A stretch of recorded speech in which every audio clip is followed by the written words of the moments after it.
নির্বাচনে জিতেছে বিএনপি, সরকার গঠন করতে যাচ্ছে বিএনপি। এটা হবে বিএনপি সরকার, তারেক সরকার। কিন্তু দেশ বদলে দিচ্ছে জামাত ইসলামী।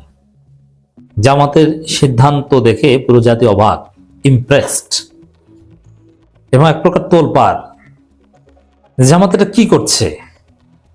জামাত ইসলামী তো নতুন বাংলাদেশ, জামাতের হাতেই তো দেশে নিরাপদ। আমরা নতুন যা দেখছি, ক্ষমতায় না আসতে পারলো ইটস জামাত ক্রিয়েশন, জামাতের প্রোডাক্ট। তো দর্শক দেখেন, মূল আলোচনা যাওয়ার আগে শিবিরের প্রোডাক্ট বলতে একটা কথা আছে। শিবিরের প্রোডাক্ট, শিবিরের প্রোডাকশন সব সুবিধা জামাত পায় না। এই সংসদে কতভাবে শিবিরের প্রোডাক্ট এমপি হয়েছে জানেন? এনসিপির যে ছেলেগুলো এমপি হয়েছে এরা প্রায় সবাই সাবেক শিবির, নাহিদ বাদে। বাকি সবাই 5 জন সাবেক শিবির, এবং এরা কেউ অস্বীকার করে না। শিবিরের শপথের কর্মী নাহিদ ইসলাম শিবির করেন নাই কখনো, বাকি 5 জন শিবির করেছে। তো দর্শক, শিবিরের সুবিধা সব জামাত পায় না, অন্য কেউ পায়। ওরকম জামাতের সুবিধা সব জামাতের পাওয়া দরকার নেই, জাতি পাক। আমরা যে নতুন বাংলাদেশ, আমরা যে স্বপ্ন দেখেছি যে জুলাই পরবর্তী বাংলাদেশ হবে একটা নতুন বাংলাদেশ, এই বাংলাদেশে ব্যাপক সংস্কার হবে, এই বাংলাদেশে একটা ইউরোপ আমেরিকার ফিল পাবো আমরা, একটা নতুন পলিটিক্যাল কালচার হবে। অলরেডি কিন্তু এটা শুরু হয়ে গেছে। দেখেন, এই তারেক রহমান ডাক্তার শফিকুর রহমান বাসায় গেলেন, নাহিদ ইসলামের বাসায় গেলেন, পীর সাহেব চেয়ারম্যানের বাসায় যাচ্ছেন। সব মিলে একটা নতুন অধ্যায় কিন্তু শুরু হয়ে গেছে। আবার জুলাই সনদ বাস্তবায়ন হবে, এই গ্যারান্টি কনফার্মেশন বিএনপির পক্ষ থেকে দেওয়া হচ্ছে, যার ফলে এনসিপি জুলাই সনদের স্বাক্ষর করছে। এগুলো তো আছেই। এর সাথে নতুন বাংলাদেশের সবুজ সূচনাটা জামাত কিভাবে করেছে এটা দেখেন। জামাত ঘোষণা দিয়েছে যে তারা শ্যাডো মিনিস্ট্রি করবে, শ্যাডো ক্যাবিনেট, যেটা ব্রিটেনে আছে, কানাডা, অস্ট্রেলিয়া, বিভিন্ন দেশে আছে, যেটা ওয়েস্টমিনিস্টার ডেমোক্রেসিতে একদম কার্যকর একটা বিষয়। এবং এই শ্যাডো ক্যাবিনেটের কারণে অনেক দেশের সরকার পরিবর্তন হয়ে যায়, অথবা বিরোধী দল জনগণের কাছে ব্যাপক গ্রহণযোগ্যতা পায়, অথবা সরকার ব্যাপক চাপে থেকে সঠিক পথে চলতে বাধ্য থাকে, ভুল ত্রুটি করতে পারে না। গণতন্ত্রের যে সুফল, সরকারি দল থাকবে, বিরোধী দল থাকবে, এটা সুফল বাংলাদেশ কখনো পায়নি। এটা হচ্ছে একটা ফাজলামি। মানুষ সুফল পেয়েছে ইউনূসের আমলে আর ইয়াজউদ্দিন ফখরুদ্দিনের আমলে। কিসের গণতন্ত্র? ফাজলামি। পার্লামেন্ট কি কি কি করতো? ওগুলো করতো সব আমলারা, ওখানে বসে পার্লামেন্টে বসে গান গাইতো। কিন্তু এবারের পার্লামেন্ট হবে সত্যিকার পার্লামেন্ট, জনগণের ভয়েস রেইজ হবে, পলিসি প্রণয়ন হবে, আইন প্রণয়ন হবে এখানে। এবং এই শ্যাডো ক্যাবিনেট কি করে আপনারা দেখবেন। জাস্ট পুরো সরকারকে লাইনে রাখবে, দৌড়ের উপর রাখবে, সঠিক পথে রাখবে। আগের মন্ত্রীরা সারাদিন অফিসে কিছু সাইন টিন করে রাতে মদ খাইতো, নারীবাজি করতো। আর এখনকার মন্ত্রীরা সারাদিন অফিস করে রাতে বই পুস্তক নিয়ে বসবে যে কি করব আর কি উল্টা শ্যাডো ক্যাবিনেটের সমালোচনায় পড়বো। তারা পাল্টা পলিসি দিয়ে জাতিকে ইমপ্রেস করে ফেলবে, আমার দল তো জয় বাংলা হয়ে যাবে।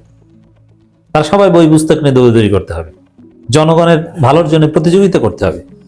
তো এই যে একটা সুন্দর পদ্ধতি আমরা দেখতে পাচ্ছি, এটা কিন্তু জামাতের প্রোডাকশন। জামাত ইন্ট্রোডিউস করছে, বাংলাদেশ ইম্পোর্ট করছে, ঘোষণা দিয়েছে।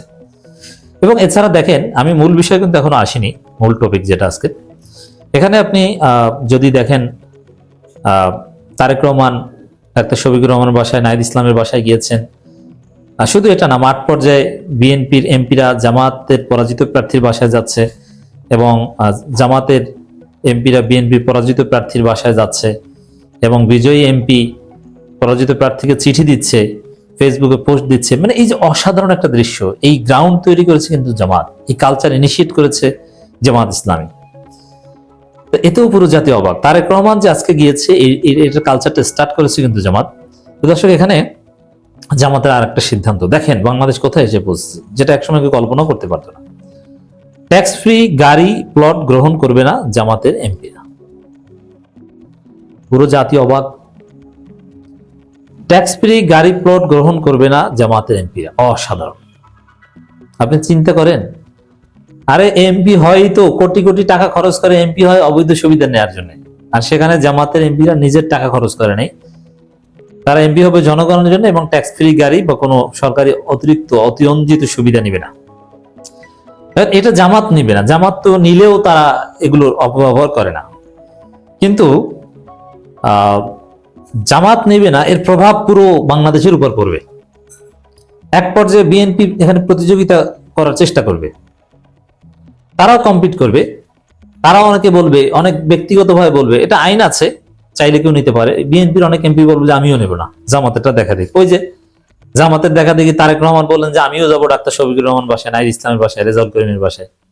ওরকম জামাতের এমপিদের দেখা দেখি বিএনপির অনেকে, তারপরে মানুষ এটাকে মনে করবে যে এটা নেগেটিভ। আরে ভাই, মানে ট্যাক্স ফ্রি গাড়ি এবং প্লট নেওয়াটাকে নেগেটিভ মনে করবে, বলবে যে জামাতের অমুকে নেয় না, জামাতের কেউ নেয় নাই, বিএনপির অমুকে নেয় নাই, তুমি নাও কি জন্য?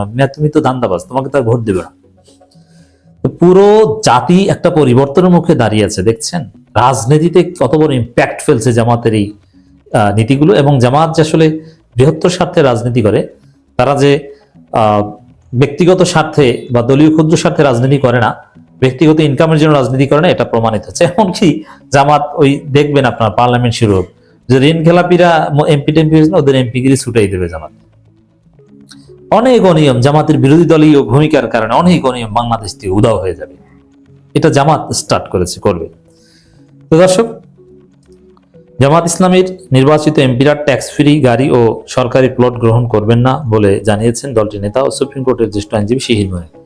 জামাতের অন্যতম মুখপাত্র শিশির মনির শ্যাডো মিনিস্ট্রির কথাও বলছেন, ঘোষণা দিয়েছেন শিশির মনির, আর এটাও ঘোষণা দিয়েছে শিশির মনির। যদিও এগুলো জামাতের নির্বাচনের আগেরই কথা, আমিরে জামাতের এই ঘোষণা যে তার ট্যাক্স ফ্রি গাড়ি, এটা ওই মহাসমাবেশে বলেছিল, যে মহাসমাবেশে আমিরে জামাত অসুস্থ হয়েছিল তখন বলেছিল।